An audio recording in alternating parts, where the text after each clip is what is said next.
get to Wipro then. That's going to be one of the stocks of the day. Remember, good Q2, but the Q3 guidance is disappointed. The CEO, Srini Pallia, CFO, Aspirational Nair, and the CHRO, Saurabh Go, will now join us on the show. Srini, first question is on the guidance. At -2 to 0%, it's disappointed the street. What are you seeing in H2? What makes you cautious? So let me specifically ask in terms of talk about the Q3 guidance. We factored in the furloughs, we factored in the number of days of working in this particular quarter, and also we factored in for Europe in terms of the slowdown that we have experienced. Based on these three factors, we have kind of guided between that range. Having said that, we do have momentum across the markets, include, for example, Americas, across sectors we see a good pipeline. Also APMEA, we are seeing good pipeline, and we'll continue to stay focused on executing to that. Okay, just to follow up then, the furloughs in Q3, are they similar to what we've seen in the past? And also this weakness in Europe, we've seen that in in Q2, revenues from Europe declined for you. How much of a negative is that in the coming quarter? As far as furloughs are concerned, if you look at this quarter last year, I think it was very similar. So it's not something which is out of the ordinary. It's very similar.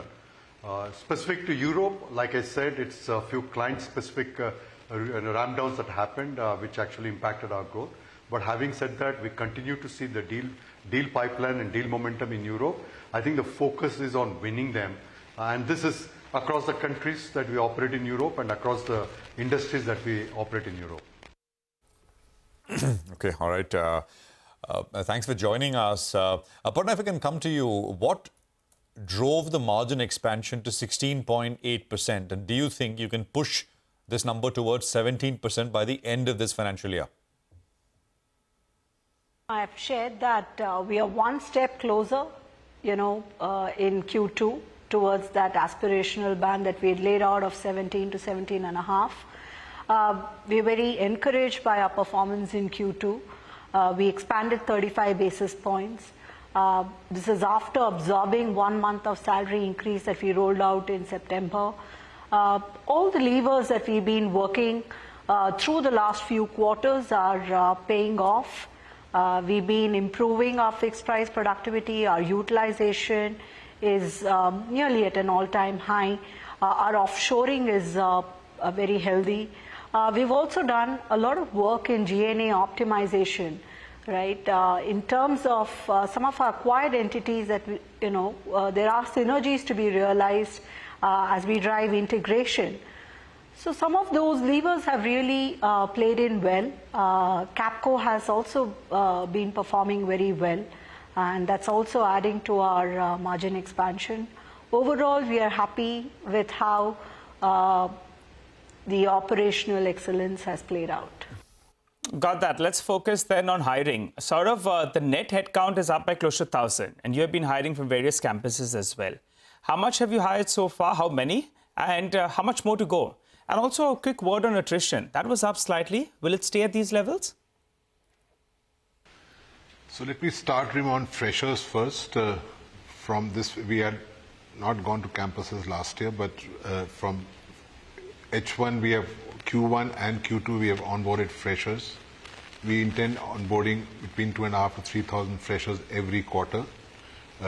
So that will be a constant band in which we'll continue to add freshers.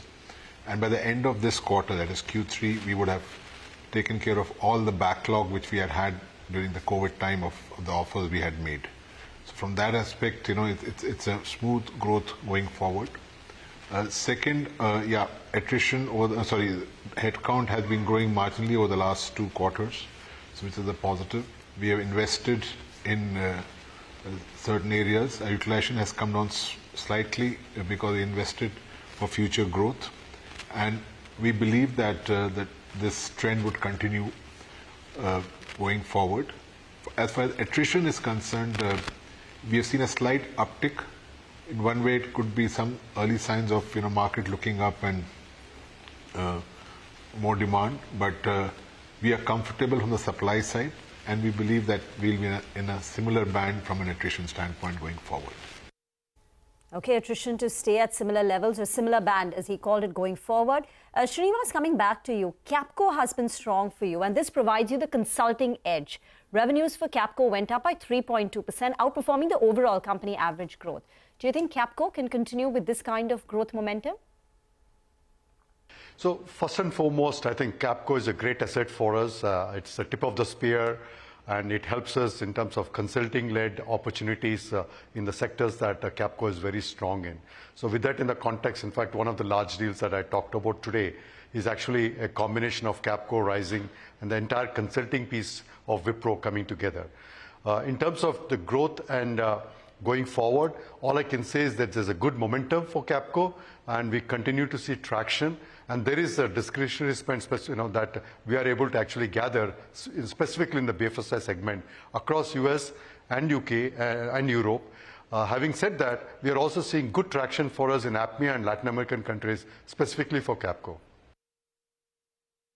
So this discretionary spends that you're able to capture because of Capco, are we seeing discretionary spending come back only in BFSI, or is it even coming back in the other sectors? If you ask me specifically, discretionary spend remains the same like it was last quarter. So it's been consistent. There's no significant uptick. But for us in the BFSI segment, definitely we have seen a little better opportunities. And obviously when Capco wins, it's going to be the discretionary spend. In that context, maybe I can give you a color and say, maybe we have got certain businesses very specific to discretionary spend, which is good news in the long run. Thank you, Srinivas, Aparna, Saurabh, for your time.